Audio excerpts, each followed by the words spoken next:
Hi, it's Mark Owen from Moose Marketing and PR, the editor of Punchline magazine, and welcome to Punchline Talks, the business breakfast briefers, where each week I invite a panel of experts to review the morning newspapers, find out what's going on in their own individual businesses and their own individual business sectors, and finally, what's caught their eye in this week's panel. If you like the show, please like, share, and subscribe, and let me introduce you to everybody. Today we've got Ian Sloane, Bankier Sloan, based in Morton-in-Marsh. We've got Steve Gardner-Collins, Director and Chair of Visit Gloucestershire, Emily Mackenzie, Chief Operating Officer and Chapel Steward at Gloucester Cathedral, and finally, last but not least, Neill Ricketts, CEO of engineering company Versarien, based in the Forest of Dean. Thank you all for joining us today in Punchline Talks. Let's go swiftly to review the newspapers. Here we go, a little bit of tech stuff. So the Metro. Red alert, is this what Putin means about pulling out troops? The Eye, UK braced for 100 miles an hour Sting jet storm. The Daily Mail, there's a theme going on here. UK braces for Sting jet storm. The Sun, 100 miles an hour killer storm. This week I shall mostly be staying in bed, says the Star. The Daily Express, storm of the century. The Guardian, Russia ready to fake cause for Ukraine attack, says Biden. The Financial Times, Russia poised to invade Ukraine within days, Biden warns allies. And finally, last and not least, the Daily Telegraph, Russia begins false flag attacks. Oh, sorry, I forgot the Times. How can I forget the Times? Here we go. Sorry, Whitehall convinced Putin is about to invade. So it's a real mixed bag. And of course, we've got the Mirror as well. Mirror investigation, inhumane. Thousands of elderly residents kicked out in the tsunami of private care closures. Okay, there's all the front pages. Let's start with you today, Emily. Welcome to Punchline Talks. Always nice to see you. Always nice to get you on the show. What have you picked out, please? Thanks, Mark. Yes, two stories. One we just can't avoid, which is the Russian false flag attacks. So I've got a copy of the Telegraph here. This is to do with the potential conflict in Ukraine. So as well as amassing along the border, it appears that there's been some mortar attacks, and Russia, I think, are claiming these are from Ukraine, but it possibly seems more likely that it's actually Russia pretending, if you like, to be attacks from Ukraine. So it's almost trying to find an excuse to invade and go to war. And of course, this is just, terribly, terribly concerning that that this is happening, not all that far away from us. That Russia have gathered just so many troops along that border. And I don't know, it just seems like the rest of the world, we're not really paying attention to this, that we could be caught asleep on the job, if you like. I think we need to focus on this some more. I did note that Liz Truss was talking to the foreign minister, Dmitry Kuleba, the Ukrainian foreign minister, and they had a bit of a love-in yesterday. So it seems like GB is Ukraine's sort of favourite best friend, that we're saying all the right things, providing the right support, etc., etc. I'm not really sure that Western allies have got their act together jointly, though, on this, NATO and Europe, etc., etc. So I'm very concerned by this.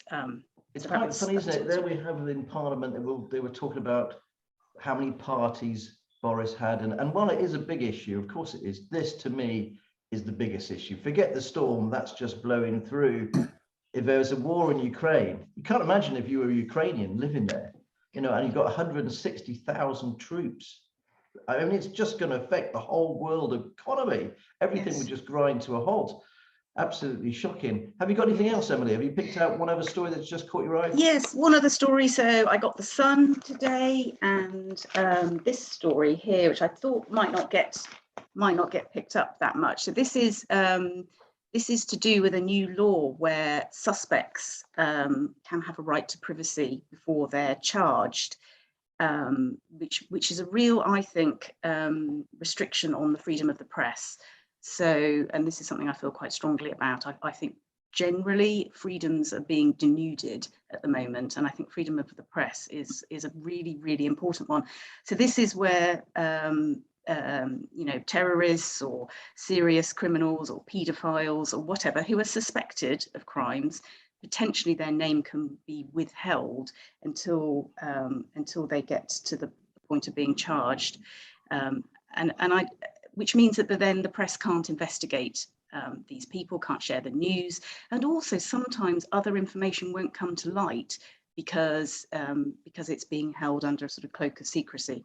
So I think this is a really worrying step forward, and just one of many in terms of restricting freedom of speech and press freedoms.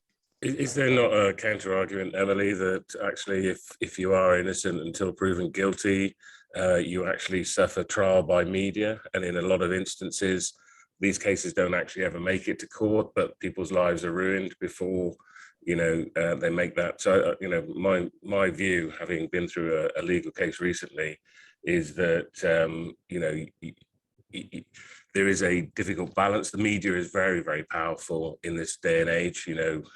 Stuff travels by social media and by mainstream media very, very quickly, much quicker than it did in years gone by. And I think there's a counter argument for those that may be caught up in things that are vexatious or not have no substance, so they're actually trialed by media far earlier than they're trialed by court. So I think there is a difficult balance to be had, and I'm all for freedom of speech and things like that, but some of these news stories that I read, the only time I ever get a paper now is for Mark, because a lot of the stories that are in the media are terrible. Yes. Going back to your original story, Putin's been invading every day this week, and that's had a massive impact on the economy. And we're yet to see an invasion. I'm not saying that that an invasion won't happen, but I do think the media do make the most of any situation that's available to them. I think I couldn't agree more on that, because the media, unfortunately, the national media, they got to sell newspapers, and it's a bit like the old clickbait stuff. So what they do is they latch onto a particular thing, whether it's parties, whether it's COVID, whether it's this, and they just absolutely beat the hell out of it until and it's quite amazing, wasn't it? At one point it was said lockdown, lockdown, lockdown. So he locks down, then they say open. When are we going to open? And you're in for hiding for nothing, really, unfortunately, with the national media. But okay, Neill, let's stick with you. What have you picked out from the papers, mate? Thank you, Emma. So I've gone for a couple of local stories. We've got a big a 2-day celebration of the Forest of Dean and the impact it had on the Industrial Revolution. I think it's often forgotten, how important the Forest of Dean has been in its history, and so there's a celebration going on in Colford over the next week or so. I also picked up the Citizen. I know how much you love the Citizen, but this is all about the University of Gloucestershire's plans for Debenhams. Are we seeing the other side of COVID now? Are there some good news stories coming? It was described by some people as having the ultimate wow factor and being really, really good. So from the ashes of the phoenix, something else has risen, which I think is fantastic. And obviously, you say that, Neil, I'm going to mention that. Someone said to me, it looks like they got the old building and they just took off Debenhams logo and they stuck on the University of Gloucestershire logo, which I thought was a bit tight. The colouring in looks really neat and tidy. Have you not had any coffee this morning, Mark? I could tell that the storm's not the only cold wind blowing through today, but I think it's fantastic for the university to do something different right in the centre of town. Hopefully, it should bring that part of the town back alive. It's been quite run down for a long time, as we all know, and there's a lot of activity. And I think we need to focus on the positive things that are happening. One of those positive things is Drybrook Rugby Football Club went against the form and beat Weston, and that was a great result for a small village club that I know really, really well. The biggest story that I picked out was actually in the Times, and it's about office workers gradually going back. But an awful lot of people are working from home, And I think as employers and as a society, we need to acknowledge that the world is different now. So although we're coming out of COVID, let's think about the things that worked really, really well during the pandemic, those things that didn't work so well as well. Let's look at the work-life balance. Let's look at the amount of time that we spend commuting. Let's look at how we commute. You know, can we commute by bike? Can we commute in different ways? Can we use technology to our advantage? But for me, that was one of the best stories there, is that I know from personal experience that we're far more flexible now as an employer than we ever have been. And I think we need to do more of it, to be honest. I think we need to acknowledge, and people get very upset about the smallest things, but actually we need to understand that we're all based on families and hierarchical structures, and we need that time. So I'm looking forward to getting a better work-life balance, and working from home allows me to do that. So I think we need to take on some of these initiatives. The 4-day working week is coming. There's lots of other bits of legislation which are just around the corner, and as employers, we need to acknowledge that that's a really, really important thing. The saddest story I had, and my last story today, is unfortunately this diver who died in Australia, a British guy, diving instructor, ex-RAF. My thoughts go out to the family there. As a diver, it's one of the things that you obviously train for and you dread, but we do it because we love it, and he died doing what he loved. But thoughts to the family there. Yeah, no, exactly, Neil. No, thanks ever so much for that collection. Okay, let's go over to you, Ian, based over there in Morton-in-Marsh. Thanks for joining us today. Morning. What have you picked out for us, please, Ian? Well, in my morning paper, it's blank because my newsagent hasn't delivered. I suspect it's the wind, but it might not be.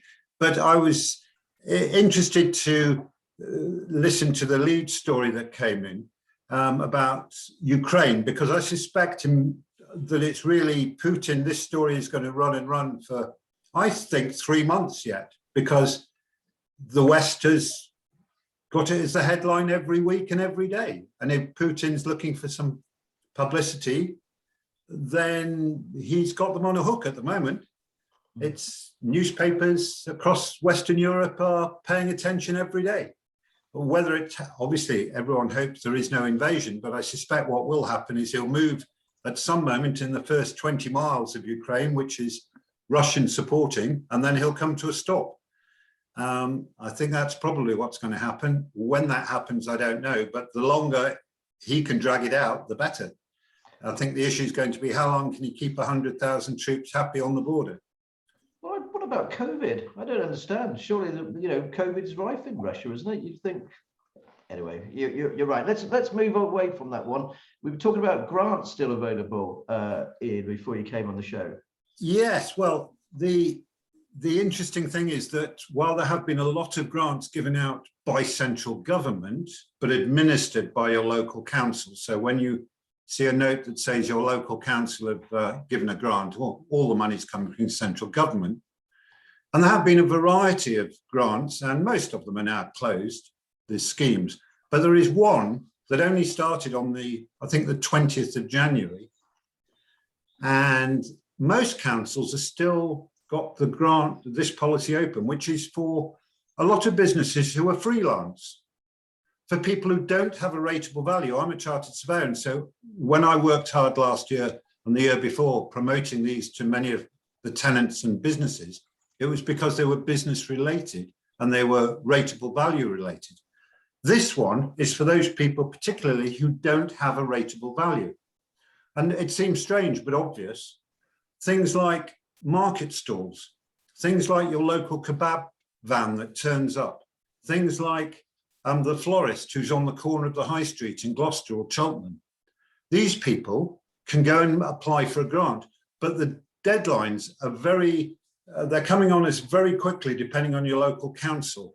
2 or 3 are over this coming weekend, and then a couple are next week. One of them, to my surprise, and I don't actually understand why, Stroud, was just for 14 days. and it closed. It closed on the 4th of February. It closed 14 days after it was open. So I'll be quite interested to see how much they've managed to throw out.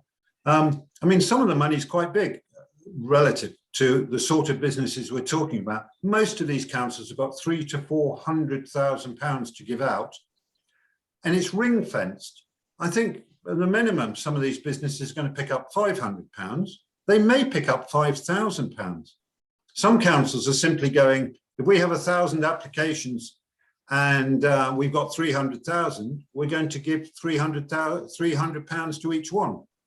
If, of course, you know, there are only 300 applications, each gets £1,000. But it's not been publicised very well. And I would suggest anyone that's freelance, and one of the categories is freelance. You could be a freelance journalist, Mark, and you could apply. No, thanks ever so much for bringing that to our attention. We will pop that question over to Stroud Council today. I'll make sure that's done as well, Ian. Let's find out what's going on. Thanks ever so much for that and bring that to our attention. Steve, let's bring you in. Thanks ever so much for joining Punchline Talks. It's always great to have you on the show. Thank you. What have you picked out from the papers? Well, I changed up because Neill touched on the subject of hybrid working. My slant on the news for hybrid, after some 1,200 managers were interviewed this week, and they polled, having 41% private sector, 59% public sector, that they would return very slowly to the office. And I think that the damage, naturally visitor economy at heart, the damage it has on the high street recovery for the delis and the coffee shops and the kind of culture that we'd really started to achieve. We were talking yesterday about high streets in the county, and Gloucester had created pre-pandemic a bit of a high street of coffee shops, and the culture was certainly there around certain parts of the city for daytime. And whilst household goods are going up from like the B&Ms and the home stores and malls, food sales have dropped. And if we continue to work from home, then tourism once again just continues to be this slow burner of recovery. And there's so many of us employed in this sector, and I've got a task to find £1 billion in recovery for the economy. That's what it contributes to Gloucestershire. It's really important that it does thrive again. Otherwise, the whole kind of cycle of life slows down once more. So the hybrid working, I just long for it to return to the office. And actually, I was talking to colleagues this week, putting my hotel hat on for a moment, actually, and we do want to be back in the office. What we're doing is where we're hybrid working, where meetings are now not online, if you're in the office, you miss out on the meeting and you are out of the loop in the communications. And I think that I think the wind might be having an effect on the Wi-Fi, apologies if it is, but it's the joy of living on a hill.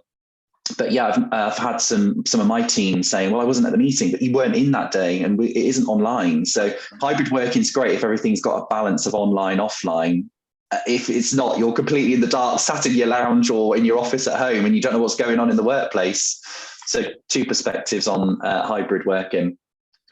National newspapers. So I picked up on the Brexit damaging trade. Brexit, kind of again pre-COVID in hospitality, has been a nightmare for staffing, and spent 2 years going through COVID, and the sector's had lots of excuses on its side to be able to blame staffing issues for COVID, reduced services, limitations on menus and supply chains.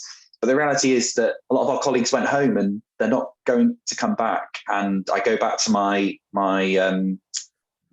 big topic on, we haven't educated a generation in the UK on these jobs are careers, and it's not going to be fixable. We're coming into the third year round, and the sector for race week, I don't know where all these staff are coming from to pour all these Guinness pints, but everybody is suffering for race week, and it sets the scene for spring and summer. So Brexit has damaged. It's now being proven statistically. The Independent are reporting that there's evidence to prove that Brexit's had a damaging blow on trade. And once again, there's no fix to this. I'm coming into the new year with staffing issues, and I don't see it getting any better in 23, despite perhaps being more optimistic about inbound returning and tourism switching back on. There's nobody to serve the guests. So we're going to have to continue with limited menus and limited service times. Can we not And I've got one more. get our kids to start work a little bit earlier? You know, get the 16-year-olds. Well, I started work at 15 and then I had to take a week off. I remember the week before my 16th, the law changed. And I remember being mature enough to work at Tesco at 15, and I was on a checkout and the law changed. I had to leave and come back on my birthday when I was actually 16. And I just think in a way, perhaps, although I don't think child labour is perhaps the replacement of the Brexit argument. I think we have to be careful here. There's a fine line. I don't really think we should be having them serve tables and alcohol and changing beds, but certainly it's a problem here to stay, and I'm trying to find solutions, and it's going to be a really hard slog. My second headline is, we can't not, perhaps, I love the royal family, but goodness me, the poor situation that we've had Andrew obviously in the media for weeks and months. Now Charles is in the news, being probed on honours and things like that. And it's the Queen's big year. And I just feel like the media, in all fairness, are picking up on all these stories and they just shovel this in our faces. And she's there kind of cutting cakes in the background and having lovely, sweet chit-chat talks. And it's all purple and lovely. And she looks very glam in all her photos. But unfortunately, it's just all being smudged. Well, it goes back to, though, what Emily started with, how we started the conversation about freedom of speech and about the media probing and about these things being brought to town. These are very powerful people at the end of the day. And if we didn't have the media chasing them down, people would know about Prince Andrew and what's happened there, or allegedly what's happened there. And they would actually get away with it because they've got the money to pay for it. That's the biggest problem. They could easily hide it. Rolf Harris, all these people that went to prison. That's really the big problem, and like Neill said, there's this balance. Anyway, thanks ever so much. We are kind of scooting through the time, so when we come to our own individual bit, we'll have to go through it quite quickly. So Emma, let's go talk about the Gloucester Cathedral. You're the chapel steward. Chapter steward. Sorry, chapter steward. I can't read my writing. What is a chapter steward? So I think chapter steward's the old ecclesiastical name, really, for the person who was there to steward the resources of the cathedral. And my modern title is Chief Operating Officer. So effectively managing, business functions, money, people, resources, all that kind of thing. But I think chapter steward's quite a cute title. Yeah, we always like to talk to the people with the money here at this show. It's obviously you, Emily. So the weather's coming in. There's a big storm brewing. It's going to have a big effect on the cathedral. I know it's been there 1,000 years. It's not going to blow over. But what is the effect on the cathedral? Yeah, so like a lot of businesses, we made the decision to shut during the red weather warning today. So hopefully open later this afternoon to visitors. So we shut the cathedral and the coffee shop, etc. And that's really just out of caution, because that's what the red weather warning has said. You know, people should stay at home if they can and shouldn't be coming out if they don't need to. But we hope to be open later. We were due to host Luma this weekend, which is a sort of 8-foot inflatable snail that's part of Gloucester's Bright Nights event, which has been happening over several weeks and days across the city.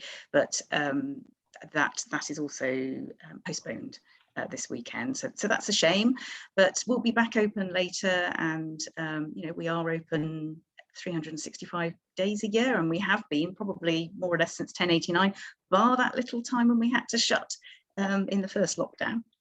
But I tell you what, that cafe, I went to the cafe the other day. What a fantastic cafe that is. I think it's sort of hidden away, people don't know.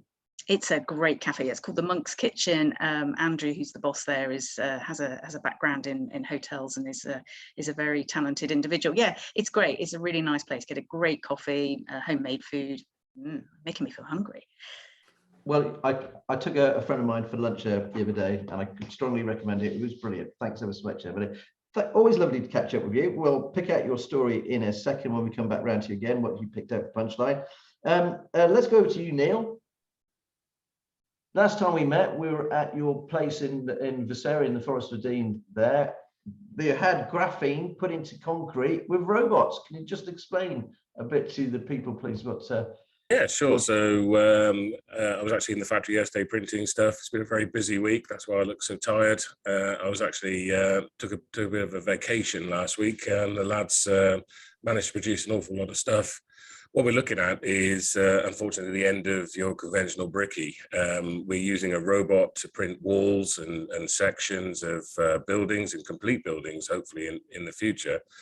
And, we can build a wall in 63 minutes and transport it to site immediately after that. And so there is a difficult balance, as we've already talked about, between what do we do as human beings, what is the best use of our time, and we talked about skills shortages and labor shortages, and now is the time of the robot. So I'm hoping that Roger Head will be one of the first beneficiaries at Hynham Court of one of our structures, and that everybody will be able to see this pioneering technology that's being developed in Gloucestershire. It's absolutely, the first in the country. It's not the first in the world. It's the first in the world to use graphene in this mortar. But you saw some of the structures, and now's the time to get on with that. So we're going to let our shareholders have some more news about that in the coming days and weeks. Now, when I saw it, it's very, very exciting. We talked earlier about the University of Gloucestershire, being, going into Debenhams, and Kia have just been announced as the partners for the forum and the digital centre, £107 million there. Are you talking to Kia? Are they interested in what you're doing there? Well, it's one of the problems I think the county suffers from, and something that we're very vocal about at the moment. I was talking to Roger about it yesterday. We don't buy off local companies, and it's bloody frustrating, to be honest. The government gives the county cash. We have big commercial projects as well, and then we go out to tender and choose someone from the other end of the country, and we don't see the benefit of that money. I'm a great believer, and I think the church always had a big part to play in this, which is probably not as influential as it used to be, in communities. Let's start looking after the communities. As Emily said about her cafe, if we go to her cafe, then everything gets better as a result of that, rather than, driving all the way to, Bristol to have a cup of coffee or whatever. So I think we need to think more about this. I think we need to be far cleverer about some of the decisions we make. And so in our particular instance, we can get around those procurement rules because we're the only people who are doing what we're doing. So if you want a structure in graphene that's 3D printed, then we're the only people in the country that can do that. And, we want to be good value for money. And I don't see why we shouldn't be kind of included in some of those big schemes. We'll talk about this in a second, because I was going to pull out the £5 million that's being spent in King's Square, for instance, or the university building, or the other projects which are currently are being done in the county. No, absolutely fantastic. We get a chance, guys, go down and have a look what they're actually doing there at Versarien. Absolutely amazing and groundbreaking. Thanks so much for that, Neill. Ian, let's come back over to you, please, sir. Morton-in-Marsh, you're a chartered surveyor over there. What's the property section? That we know what's happening in Montpellier. We know what's happened in the centre of Gloucester with retail prices and things. With retail industrial offices. What's happening out there in the sort of shires and in the Cotswolds? The industrial market is very strong. Probably people paying the highest rents and prices ever. The retail market, and it's something that's affecting those in the city centre and where tourism is really important. As I made a comment last year, the British pound does not yet replace the dollar and the yen. There are people who are coming, but they're coming for short periods. What I'm seeing and what the retailers are saying, they're coming in for a day, they're shopping and going home. Whereas the tourists, and although Morton and Stow-on-the-Wold have lots of coaches, there are still lots of people that come in, they stay overnight, they go to the restaurants in the evening. And from what I'm seeing and what I'm hearing, unfortunately, the customers back in the restaurants in these market towns have not been replaced by the British, who are staying at home because they're back home by the time the sun goes down, they're back home. Yeah. And so it is going to be difficult. But the retail market, I mean, those who are open, I think, are struggling. If they've got this far, I applaud them. Lots and lots of people. they've worked really hard, and central government have thrown money at them, and it's been really important. Without them, the high streets would not look as they are now. Now, what about the voids out there in Bourton-on-the-Water and Morton-in-Marsh and Chippenham Camdens of the world? You know, are there lots of empty shops there, or no? There aren't. Generally, there aren't. You know, you go down the high streets, and they're not empty. Then they're not as busy as they were. But if you wanted to shop in Stowe or Morton at the moment, I'm not saying you'd struggle, but you couldn't just walk into one. It's reasonably, you know, it's reasonably strong, the retail market. I think what's happening is there is always someone who believes they can do better than the previous person. Mm-hmm. And, you know, it's one of these issues. They always go, oh, yeah, I can make it. It's hard work out there, as all my, you know, fellow contributors will know in their own fields. It's not easy. However much we smile, however much Punchline say it's great, you know, it's hard work. Well, it's definitely hard work. You're going to make a coinage nowadays, I can tell you. Thanks so much for that, Ian. Steve, that leads us very nicely to you, and very nicely to tourism of Cotswolds, really. This fine balance, isn't it, between you guys not being funny visiting Gloucestershire, wanting more people to come to the county, and it being over too many tourists visiting the Cotswolds. Yeah, there's been a lot of, I mean, the Cotswolds is an internationally known brand. It's inbound traffic, the Chinese tourists and the Japanese tourists. And actually, when we've looked at the last couple of years pre-COVID, Germany, Australia, America, we've become very overwhelmed with a very popular influx of tourists now, and the subject of over-tourism has been discussed, particularly around the Cotswolds area now for several years, and it's something that through COVID, through the recovery strategy build, everyone was talking about how do we actually now manage responsible tourism, and that's why Visit Gloucestershire set about its project for the whole county, because there's big players in the Cotswolds territory that market the Cotswolds, that manage the Cotswolds, but in some cases, through marketing and managing it, the marketing of it is what makes it busier. So we've now got to balance out. We've got a great county and we need to talk about everything together so that when the customer thinks, oh, I want to go to the Cotswolds, it becomes part of their experience. But we need to tell them about other parts of the county so it gets broken down. Responsible tourism isn't just about the tourist, it's about managing and supporting local residents and local services and not having jammed up roads and wildlife disappearing. So by giving everyone an idea of what all of Gloucestershire has to offer, it's the one way in which we can now work on a responsible tourism strategy that says we've got a whole county to come and see. And actually, a lot of it is chocolate box in its own way. It doesn't look like the Cotswolds stone everywhere. You know, there's certain parts of the county that you won't get necessarily that true, pretty Instagrammable front door, but that's not the be all and end all to life.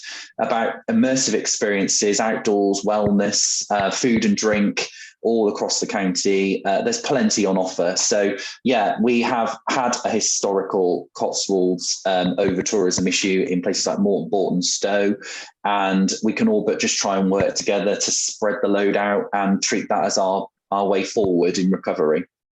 No, it's a difficult job and a fine balance you've got to do there. But let's be honest, we live in a fantastic county. I just want to say, I was at Westgate Street yesterday, walking along, coming back quite late in the evening, and they've got these fantastic windows display actually going across Westgate Quarter or the Cathedral Quarter, isn't it, Emily? Yes. And what they've done now is they've stripped back some of the buildings, and you could see it. You could really see them coming together because they're spending a good couple of. And that when they do that in a couple of years, that is going to be absolutely amazing, absolutely amazing. I'm going to follow it up next week. There'll be some more pictures and everything else. So watch this space for Punchline. Right, we're kind of running over time, so we'll just quickly go through the stories that caught your eye in Punchline. Let's start with you, Emily, and we'll rattle through them, please, if that's okay. Yeah, really quick one. So this was the story about Gloucestershire house builder launches 10k winter sports fund. This is Red Rose Southwest, putting some money towards